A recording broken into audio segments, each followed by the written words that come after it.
Hello student, welcome to technical Gurukul. मैं राकेश कुमार आप लोगों को आरसीसी पढ़ा रहा हूं।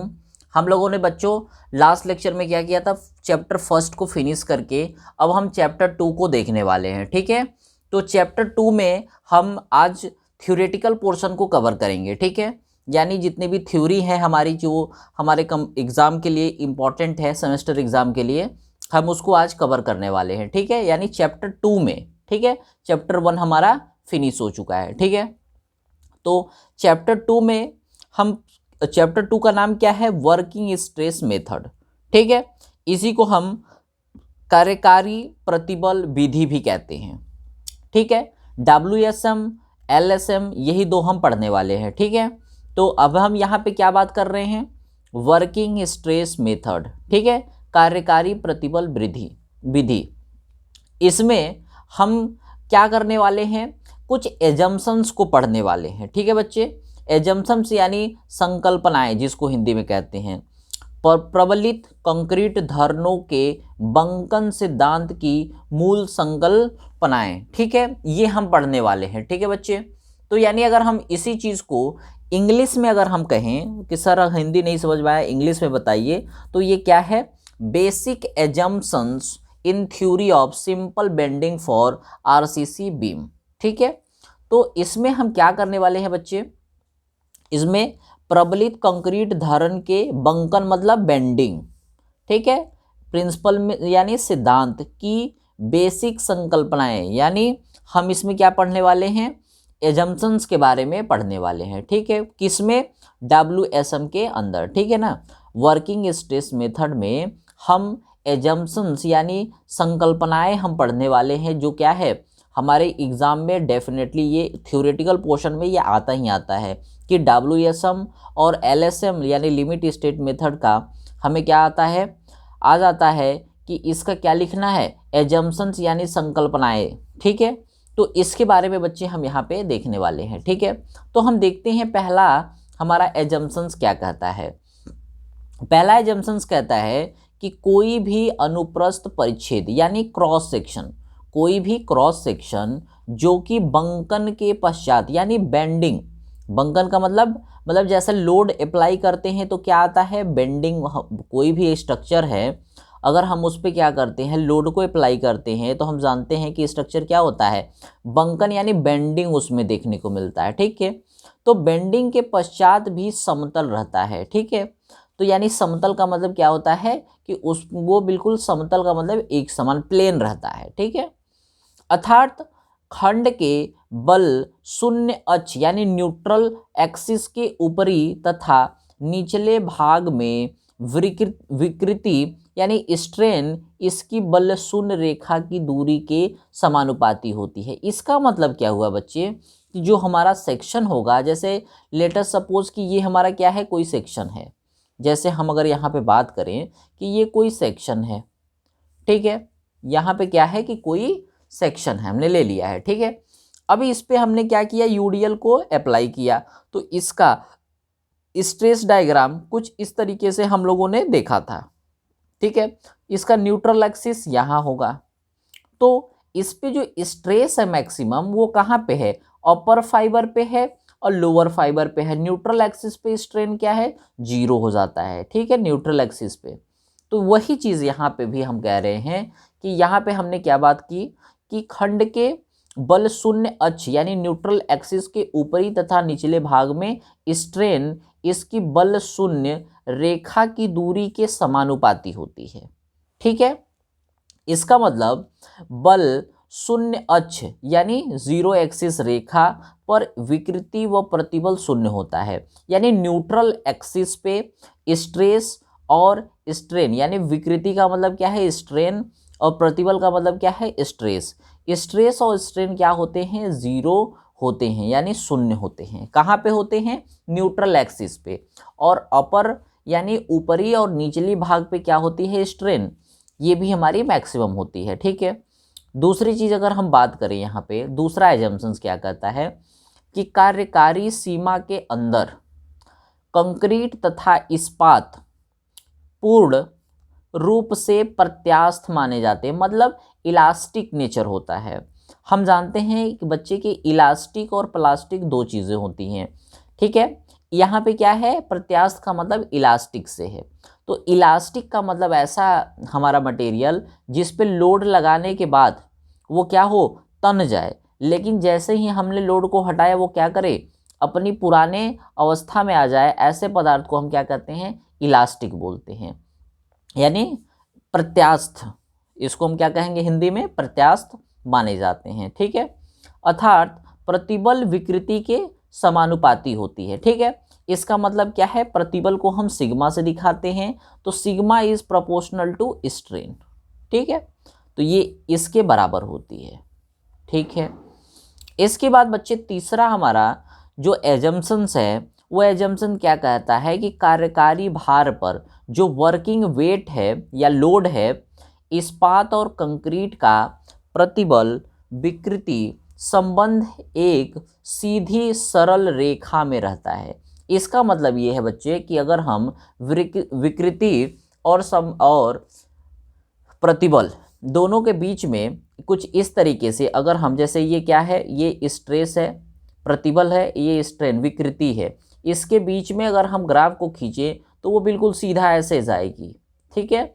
इसी चीज़ को हम कहते हैं, यानी वर्किंग लोड पर इस्पात और कंक्रीट का प्रतिबल विकृति संबंध एक सीधी सरल रेखा में रहता है। सीधी सरल रेखा ये है, ठीक है। इसके बाद बच्चे हम देखते हैं आगे कि हमारा आगे एजम्पशंस क्या होने वाला है, ठीक है। तो आगे अगर हम चौथा एजम्पशंस देखें यहाँ पे, तो हम यहाँ पे देख सकते हैं कि जो हमारा चौथा एजम्पशंस क्या है यहाँ पे, कि सभी तनन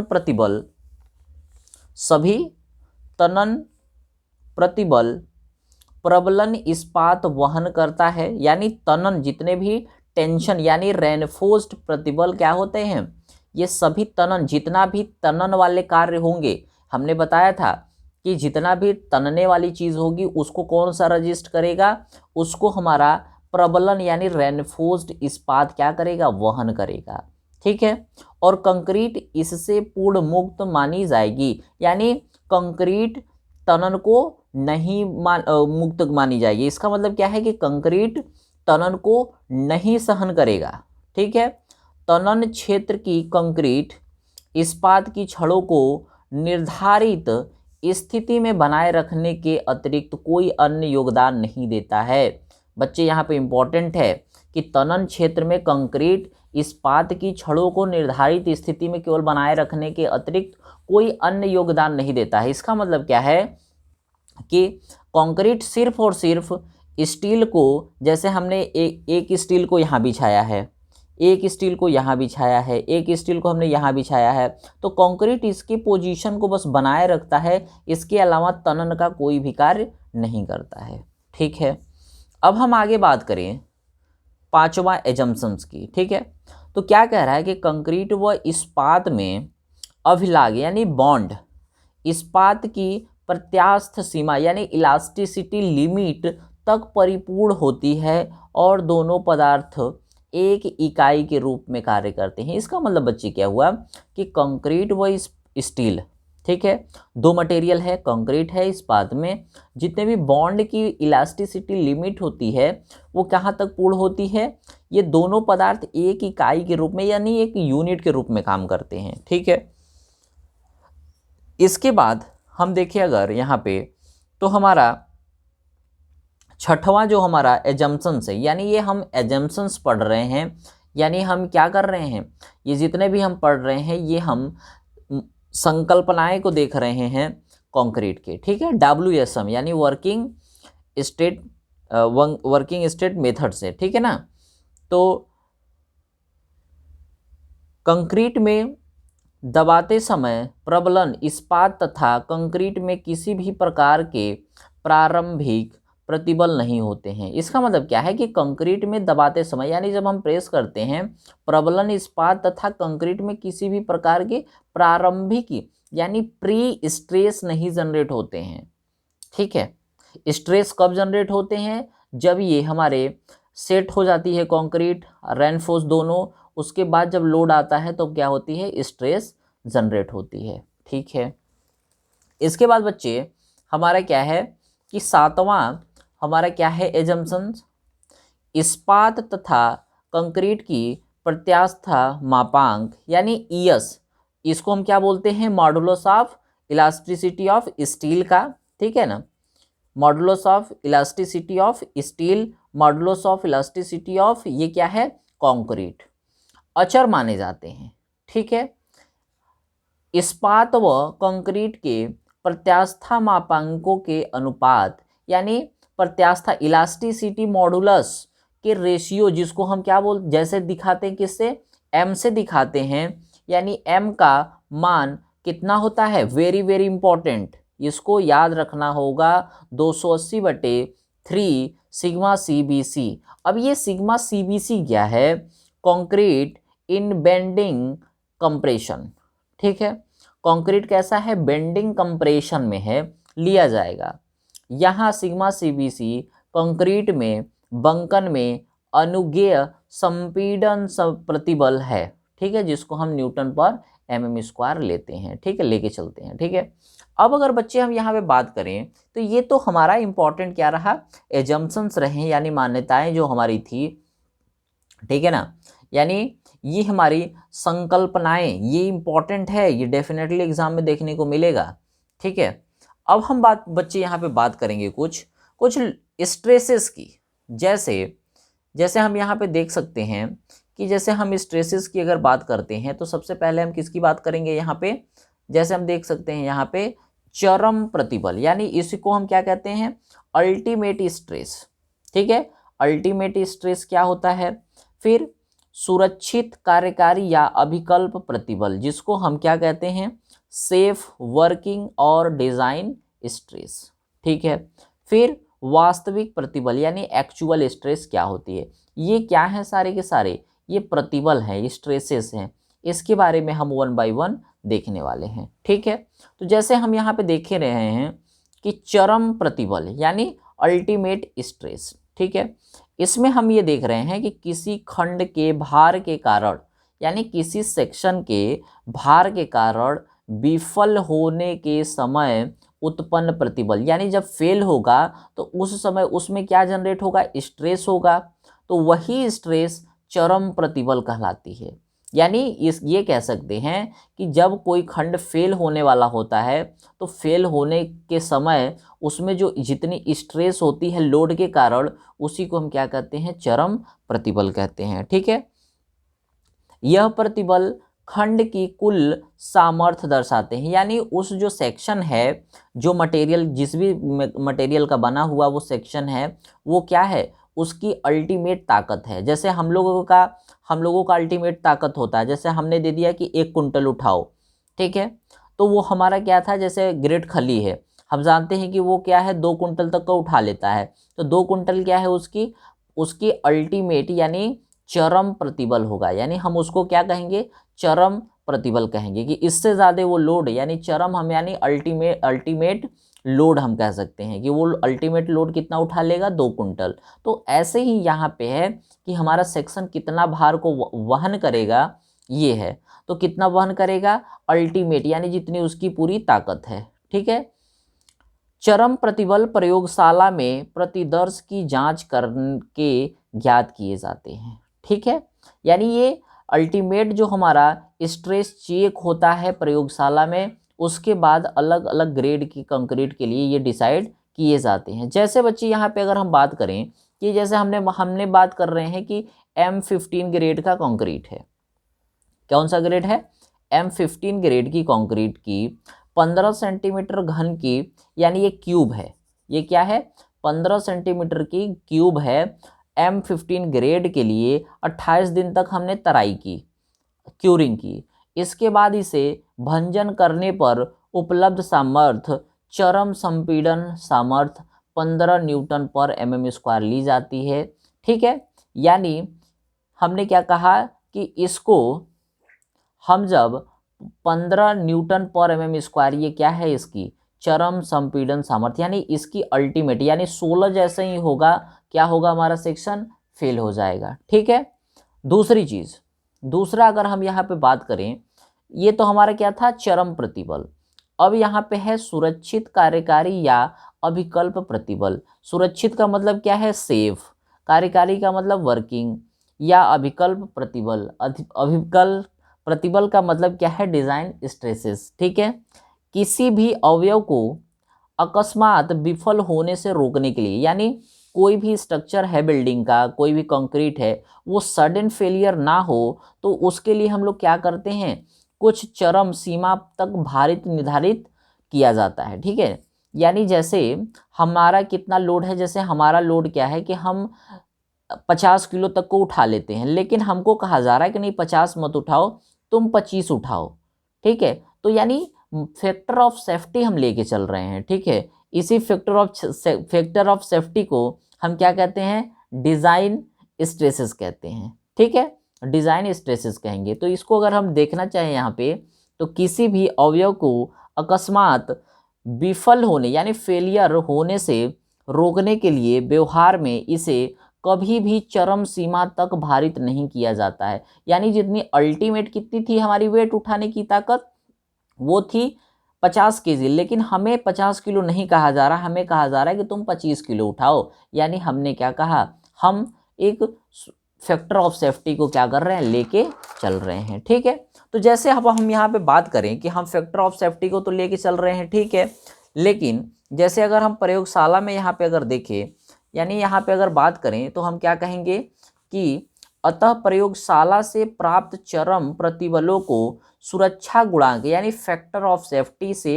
भाग देकर सुरक्षित कार्यकारी प्रतिबल निर्धारित कर लिए जाते हैं, जिन्हें अभिकल्पन में अपनाया जाता है। अभिकल्पन का मतलब डिजाइनिंग में अपनाया जाता है। ठीक है, यानी जो हमारा प्रयोगशाला से प्राप्त अल्टीमेट स्ट्रेस होगा, जैसे हमारा अल्टीमेट स्ट्रेस है, इसको हम किससे भाग दे रहे हैं, फैक्टर ऑफ सेफ्टी से। ठीक है, तो अब जैसे एग्जाम्पल समझते हैं कि कंक्रीट का बेंडिंग कंप्रेशन में कार्यकारी प्रतिबल चरम संपीड़न प्रतिबल 28 दिन की घन सामर्थ्य को सुरक्षा गुणांक यानी 3 से भाग देकर प्राप्त किया जाता है। बच्चे यहाँ पे ध्यान देने वाली बात है कि ये 3 क्या है, ये कंक्रीट के लिए फैक्टर ऑफ सेफ्टी है। क्या किसके लिए है, कंक्रीट के लिए। ठीक है, कंक्रीट के लिए सुरक्षा गुणांक।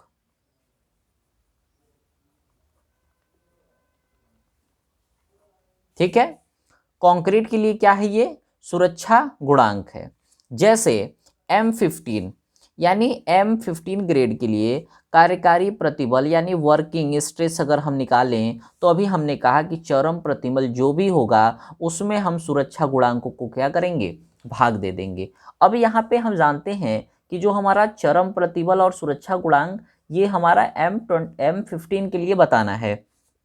तो हमने क्या किया कि प्रतिबल चरम प्रतिबल कितना है 15, क्योंकि ये 15 क्या होता है, ये अल्टीमेट हमारा क्या होता है, स्ट्रेस होता है। ठीक है, अल्टीमेट क्या होता है, ये स्ट्रेस होता है। ठीक है, तो अल्टीमेट स्ट्रेस कितना है 15। सुरक्षा गुणांक कंक्रीट के लिए M15 कंक्रीट ग्रेड है, तो कंक्रीट के लिए सुरक्षा गुणांक हम कितना लेके चलते हैं, 3 लेके चलते हैं। ठीक है, तो अब हम 3 से क्या करेंगे, इसको काट देंगे, तो 3 पचे 15, यानी हम जो लेके चलेंगे वर्किंग स्ट्रेस, अब हमारी कैपेसिटी तो 15 तक है लेकिन हम 5 ही लेके चल रहे हैं। ठीक है, तो इसी को हम क्या कहेंगे, कार्यकारी यानी वर्किंग स्ट्रेस कहेंगे। ठीक है, अब सेम अगर प्रोसीजर की बात करें तो ये तो कंक्रीट के लिए हुआ। अब हम बात करें कि इस्पात की तनन में पराभव सामर्थ्य यानी यील्ड स्ट्रेंथ पर सुरक्षा गुणांक 1.78 लिया जाता है। यानी अब हम स्टील के लिए कितना लेंगे, 1.78 लेंगे। ठीक है, तो इस तरीके से हम क्या करते हैं, सुरक्षा यानी सुरक्षित कार्यकारी प्रतिबल निर्धारित कर लिया जाता है। ठीक है, अब अगर हम बात करें कि वास्तविक प्रतिबल, ठीक है, लास्ट हमारा क्या है, एक्चुअल स्ट्रेस। ठीक है, एक्चुअल स्ट्रेस, अगर हम एक्चुअल स्ट्रेस की अगर यहाँ पे बात करें तो एक्चुअल स्ट्रेस में क्या है कि यह अवयव यानी कंपोनेंट पर किसी समय पड़ने वाले भार के कारण उपजे वास्तविक प्रतिबल होते हैं। इसका मतलब क्या है कि यह अवयव, अवयव का मतलब कि कोई कंपोनेंट पर किसी समय, किसी भी समय पड़ने वाले भार के कारण उपजे वास्तविक, जो वास्तव में रियल, यानी ये 15 की बात कर रहा है, यानी टोटल हमारा वास्तव में कितना हो रहा था 15 न्यूटन M15, जैसे M15 है तो हमारा वास्तव में कितना उपजेगा 15, तो हम इसमें 15 को कंसीडर करते हैं।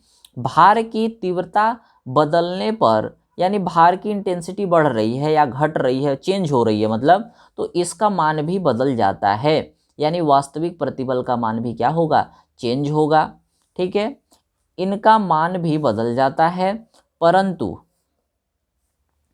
सुरक्षा की दृष्टि से वास्तविक प्रतिबल यानी सुरक्षा, यानी फैक्टर ऑफ सेफ्टी जो हमने देखा था, यानी सेफ्टी की दृष्टि से अगर देखा जाए तो वास्तविक प्रतिबल कभी भी अनुमत यानी परमिसिबल प्रतिबलों से अधिक नहीं बढ़ने चाहिए, यानी जो हमारा परमिसिबल है स्ट्रेसेस उससे ज़्यादा नहीं होना चाहिए। ठीक है, यानी एक्चुअल जो स्ट्रेसेस है, जो हमारा अनुमत, यहाँ पे हम कह सकते हैं कि अनुमत प्रतिबल, ठीक है, हमेशा ग्रेटर देन होना चाहिए। ठीक है, अनुमत प्रतिबल से अधिक नहीं बढ़ने चाहिए। ठीक है, यानी हमने क्या कहा कि सुरक्षा की दृष्टि से वास्तविक प्रतिबल कभी भी, ठीक है, अनुमत प्रतिबल से ज़्यादा नहीं होना चाहिए। ठीक है, यानी ये वास्तविक प्रतिबल है, ये होना चाहिए। ठीक है, यहाँ पे हमने देखा कि क्या कह रहे हैं हम कि वास्तविक यानी एक्चुअल जो हमारा स्ट्रेस है, एक्चुअल